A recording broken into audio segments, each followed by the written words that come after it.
श्री गोरख पुराण 8वां भाग प्रारंभ। गोरखनाथ की प्रथम तपस्या। गोरखनाथ और गुरु मच्छिंद्रनाथ भ्रमण करते हुए बद्रीनाथ धाम जा पहुँचे। गोरखनाथ सर्व विद्याओं के विद्वान हो गए थे, परंतु विधि विधान जानना भी परम आवश्यक होता है। इसलिए भगवान शिव जी को तपस्या द्वारा प्रसन्न करना चाहिए। ऐसा विचार कर मच्छिंद्रनाथ बोले, बेटा गोरख, अभी तुम्हें शिव जी कृपा की आवश्यकता बाकी है। उनकी कृपा के बिना सारी विद्याएं अधूरी हैं। अगर तुम शिव जी की कृपा का हाथ हो जाए तो तुम किसी भी बड़े से बड़े संकट का सामना साधारणतया कर लोगे। गहनीनाथ की कथा। कनकगिरी ग्राम से चलकर दोनों गुरु चेले नंद्रागिरी ग्राम में आ पहुँचे। वहाँ गुरुदेव ने अपने चेलों को चारों वेद, 6 शास्त्र तथा 18 पुराण दिए और सांवर विद्या को सिखाकर भूत प्रेत बेताल आदि को वश में करने के मंत्रों का जाप सिखाया। इसके अलावा देवी देवताओं के दर्शनों की विधि सिखाकर उनके दर्शन भी कराए और उनसे आशीर्वाद भी दिलवाए। इस प्रकार मच्छिंद्रनाथ ने अपने शिष्यों को रिद्धि सिद्धि का स्वामी बना दिया। गोरखनाथ को देवी देवताओं की दया सहज ही मिल गई। कभी कभी गोरखनाथ अपने गुरु के आदेश अनुसार प्रथम यात्रा भी करते थे। संत महंत योगी सन्यासियों की महिमा अपरंपार होती है। उनकी माया का कोई पार बिरला ही भाग्यशाली पाता है। इन लोगों के चमत्कारों को देखकर देवताओं की तो बात ही क्या है, ऋषि मुनि भी समझ नहीं पाते हैं। इसलिए इंसान संतों की पूजा भी भगवान की पूजा के समान ही करते हैं। सच्चे संत माता पिता के समान ही अपने भक्तों पर कृपा करते हैं। यह जनता से दूर दूर ही रहते हैं, जिससे इनकी साधनाओं में विघ्न न पड़े। एक दिन की बात है, योगी मच्छिंद्रनाथ हाथ में भिक्षा पात्र लिए एक नगरी में भिक्षा मांगने गए और अपने शिष्य गोरखनाथ को आदेश दे के गए कि बेटा संजीवनी विद्या का पाठ याद कर लेना। गोरखनाथ गुरु के आदेश अनुसार संजीवनी विद्या का पाठ याद करने में तन मन से लग गए। वहीं कुछ बालक तालाब के किनारे गीली मिट्टी से खेल रहे थे। सबके हाथों में गीली मिट्टी थी, जो वह एक दूसरे पर प्रसन्न होकर फेंक रहे थे और ऊधम मचाकर खेलने का आनंद लूट रहे थे। कुछ बालक एक दूसरे को गंदी गालियां बककर आपस में मारपीट कर रहे थे, जिससे कोई जोर जोर से रोता तो कोई तालियां बजाकर हंसता था। बच्चों के ऊधम मचाने से गोरखनाथ काफी परेशान थे। बच्चों के शोर के कारण उनके पाठ याद करने में काफी विघ्न पड़ रहा था। तब भी वह पाठ याद करने की साधना में लगे हुए थे। उसी समय उन बालकों ने आपस में निश्चय किया कि मिट्टी की एक गाड़ी बनानी चाहिए, जिसमें हाँकने वाला गाड़ीवान भी मिट्टी का ही होना चाहिए। पर सबसे कठिन प्रश्न इस बात का था कि गाड़ी बने किस प्रकार। उन बालकों ने तालाब की मिट्टी को आटे के समान बनाकर गोरखनाथ के पास आकर बोले, साधु महाराज, आप इस मिट्टी से हम लोगों के लिए एक गाड़ी बना दीजिए, जिस पर गाड़ीवान भी बैठा होना चाहिए। गोरखनाथ बोले, बच्चों, मैं गाड़ी बनाना नहीं जानता। ऐसा कहकर उन्होंने बच्चों को टाल दिया, लेकिन धुन के पक्के बच्चों ने बार बार गाड़ी बनाकर बार बार बिगाड़कर अंत में गाड़ी को बना ही लिया, पर गाड़ी पर बैठने के लिए गाड़ीवान वह न बना सके। गाड़ी पर गाड़ीवान न होने की कमी सभी बालकों को बुरी तरह खटक रही थी। गाड़ी पर गाड़ीवान किस तरह बिठाया जाए, यह उनके दिमाग में बैठता ही नहीं था। जब किसी तरह भी गाड़ीवान बनने की आशा नहीं रही तो निराश होकर बालक फिर से गोरखनाथ के पास आए और गिड़गिड़ाकर बोले, साधु बाबा, गाड़ी तो हमने बना ली है, पर गाड़ीवान हमसे नहीं बन रहा है। आप हमारे लिए एक गाड़ीवान बना दें। गोरखनाथ ने उन्हें टालने के इरादे से कहा, बच्चों, ऐसे काम मुझसे नहीं आते, परंतु बच्चे तो बच्चे होते हैं। वह कहाँ मानने वाले थे। उनमें से एक बोला, बड़ी अजीब बात है, आप इतने पढ़े लिखे होकर एक गाड़ीवान नहीं बना सकते।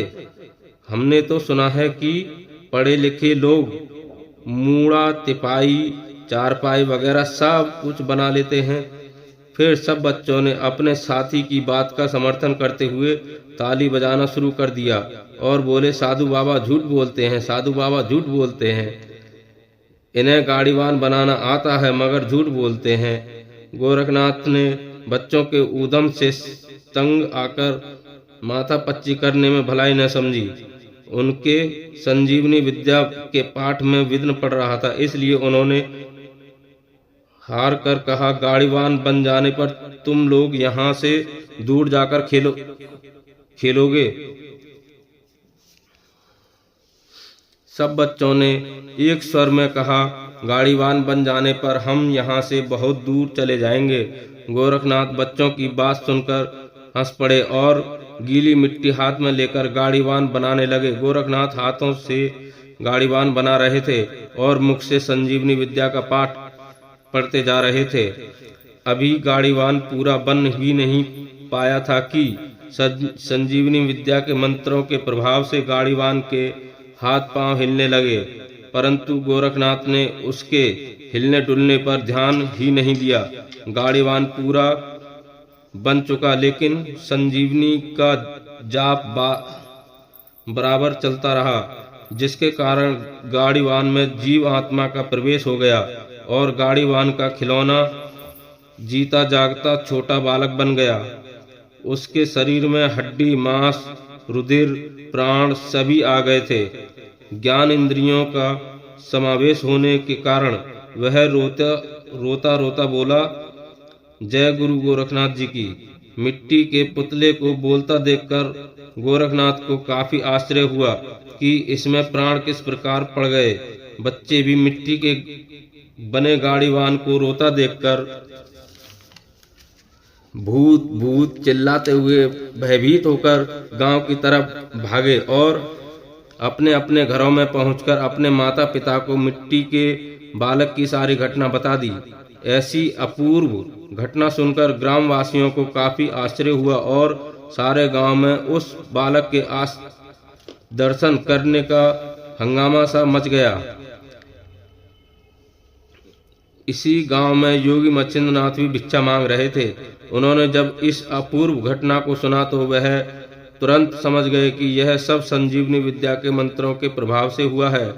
ग्रामवासियों की भीड़ मिट्टी का बोलता बालक देखने को अपने घरों से चल पड़ी और कुछ ही देर में गोरखनाथ के पास मेला सा लग गया। स्त्री पुरुषों ने गोरखनाथ से तरह तरह के प्रश्न पूछने शुरू कर दिए। वह उत्तर देते देते दुखी हो गए। कुछ लोग मिट्टी के संजीव बालक से अपना मनोरंजन करने लगे। कोई प्यार से उसका सिर सहला रहा था तो कोई नाक पकड़कर कह रही थी, बेचारे की छोटी सी नाक कैसी सुहावनी लग रही है। किसी ने कहा कि इसका मुंह खोलकर देखना चाहिए, दांत हैं या दूसरे बच्चों की तरह बाद में निकलेंगे। मिट्टी का बालक इतनी सारी भीड़ को देखकर घबरा गया और रोने लगा। तब एक महिला ने उसे गोद में उठाकर पहले तो प्यार से पुचकारा और फिर मुख चूमा। उसी समय भिक्षा पात्र लिए चिमटा बजाते हुए गुरु मच्छिंद्रनाथ भी वहां आ पहुंचे और काफी भीड़ भाड़ देखकर गोरखनाथ से बोले कि अब तुम पूरे सिद्ध बन गए। गोरखनाथ बोले, गुरुदेव यह सब किस प्रकार हो गया? मच्छिंद्रनाथ बोले, बेटा यह संजीवनी विद्या के मंत्रों का प्रभाव है। जिस प्रकार तुम मन लगाकर मंत्र पाठ कर रहे थे, उसी प्रकार संजीवनी के मंत्रों ने अपना प्रभाव दिखाया और मिट्टी के पुतले में प्राणों का संचार हो गया। तुमने संजीवनी विद्या का पाठ करते समय इसे अपने कर से बनाया, इसलिए इसमें करभंजन नाथ योगी की आत्मा का प्रवेश हो गया। अब यहाँ से चलना चाहिए, नहीं तो इन नर नारियों के झमेले ने नाक में दम हो जाएगा और हम यहाँ एक पल भी तपस्या नहीं कर पाएंगे। गोरखनाथ बोले, ठीक है गुरुदेव, अब यहाँ से चलना ही श्रेष्ठ है। इस तरह गुरु चेले ने अपना झोली, कप्पर, चिमटा और कंबल संभाल लिया। फिर मिट्टी के बालक के सिर पर अपना हाथ फेर उसे आशीर्वाद दिया और उसका नाम गहनीनाथ रखा। तब गोरखनाथ ने गहनीनाथ को उठाकर अपनी गोद में ले लिया और चलने को तैयार हो गए। तब ग्रामवासियों को दोनों की मनसा समझने में देर न लगी कि ये दोनों सन्यासी यहाँ से जा रहे हैं, परंतु गांव के लोग इन सिद्ध सन्यासियों को अपने यहाँ से जाने नहीं देना चाहते थे। जब ये दोनों सन्यासी गांव के निकट आए तो सभी परिवारों में आनंद की वर्षा हो रही थी। गांव से दरिद्रता लापता हो गया था। कम से कम सबाई ड्योढ़ी संपत्ति सभी के पास हो गई थी। ग्रामवासियों के काफी हाथ जोड़ने पर भी जब दोनों संतों में से एक भी वहां रहने को तैयार नहीं हुआ तो ग्रामवासी बोले, जब आप दोनों में से एक भी यहाँ रहने को तैयार नहीं है तो हमारा उद्धार कैसे होगा? ग्रामवासियों को असंतुष्ट देख मच्छिंद्रनाथ बोले, प्राण प्यारे भक्तों, साधु संतों के एक जगह ठहरने से ऐसा गंदलापन आ जाता है जैसे पानी के एक स्थान पर रुकने से उसमें कीड़े पड़ जाते हैं। बहता पानी और रमता जोगी ही सिद्ध है, इसलिए हमें जाने दो। फिर कभी अवसर मिलेगा तो आपके यहाँ सत्संग करेंगे। जब ये दोनों तपधारी किसी भी प्रकार से वहां रुकने को तैयार नहीं हुए तो ग्रामवासियों ने हाथ जोड़कर उनसे प्रार्थना की, अच्छा तो आप हमारे बच्चों के मनोरंजन को इस मिट्टी के गाड़ीवान को ही यहाँ छोड़ जाओ, हम लोग इसे देखकर ही आपको याद कर लिया करेंगे। पर इस पर मच्छिंद्रनाथ बोले, इसे आप मामूली गाड़ीवान ही न समझें, यह बालक योगी करभंजन नाथ का अवतार है।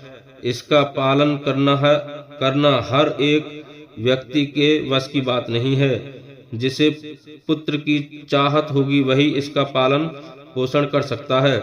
तब गांव का मुखिया बोला, महाराज हमारे गांव में मधु नामक विद्वान सदाचारी पंडित रहते हैं जो हर तरह से संपन्न हैं। हम गांव वाले अपने यहाँ के सभी शुभ कार्य, शादी ब्याह वगैरह इन्हीं पंडित जी से कराते हैं। हमारे अलावा आसपास के गांवों की भी पूजा वगैरह यही पंडित जी ही करते हैं, जिसके बदले में उन्हें कपड़े लत्ते और धन के अलावा गुड़, घी, चीनी आदि की खूब प्राप्ति होती है। इन पंडित जी की हमारे गांव के संपन्न व्यक्तियों में गणना की जाती है। आर्थिक रूप से संपन्न होने पर भी भगवान ने उन्हें संतान का सुख नहीं दिया।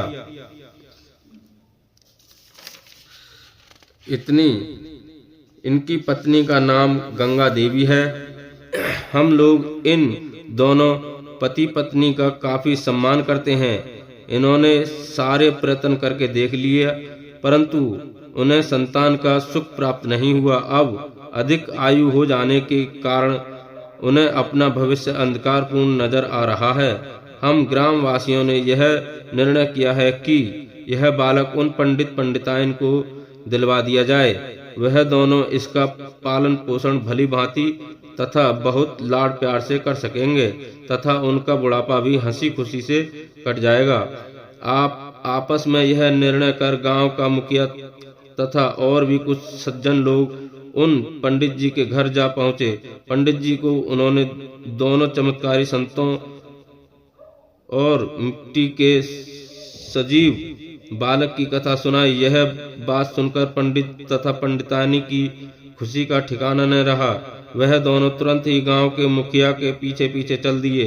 वह लोग शीघ्र ही सन्यासियों के पास पहुंच गए। वहां पर गोरखनाथ उस मिट्टी के बालक को लिए हुए खड़े थे। पति पत्नी दोनों ने हाथ जोड़कर सन्यासियों को प्रणाम किया और प्रार्थना की, हम दोनों ब्राह्मण जाति के हैं, बिना संतान के हमारा बुढ़ापा खराब है। अगर आप इस मिट्टी के बालक को हमें पालने के लिए दे दें तो हमारा जीवन खुशियों से भर जाएगा। गांव के सभी लोगों ने उन दोनों के लिए सिफारिश की और कहा, हमारे यह पुरोहित जी सद्गुणों का भंडार हैं। इस बालक को देकर इन्हें संतान सुख से छुट्टी दिलाएं।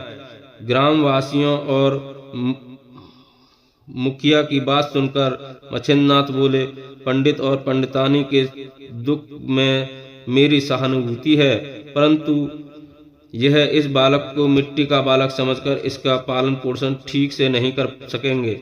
इस पर दोनों पंडित पंडितानी एक साथ बोले, प्यार से क्यों लालन पालन नहीं करेंगे?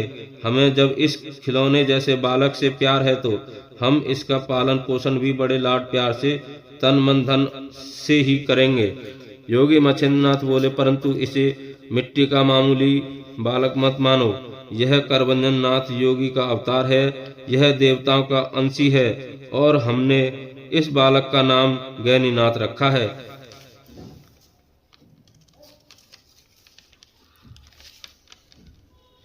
इस बालक को भगवान का अवतार समझकर पालना, इससे आपका कुल तर जाएगा और घर पवित्र हो जाएगा। यह बालक बड़ा होकर विश्व विख्यात योगी बनेगा और इस बालक के गुरु निर्वितीनाथ होंगे। जाओ इसे ले जाओ और प्रेम पूर्वक पालो।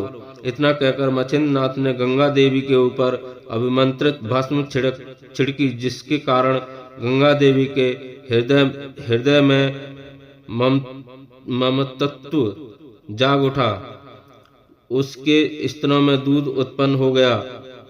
उसने तुरंत ही गैनीनाथ को स्तनपान कराया और मछिंद्रनाथ से बोली, योगी जी आप निश्चिंत रहें, इस बालक का पालन मैं इतने सुचारू रूप से करूंगी कि ऐसा किसी ने अपने पेट के बालक का भी नहीं किया होगा।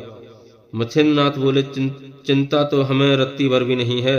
अब तुम इस बालक को ले जाओ। यदि संभव हुआ तो हम 12 वर्ष बाद फिर लौटेंगे और तुम्हारे बालक को उपदेश भी देंगे।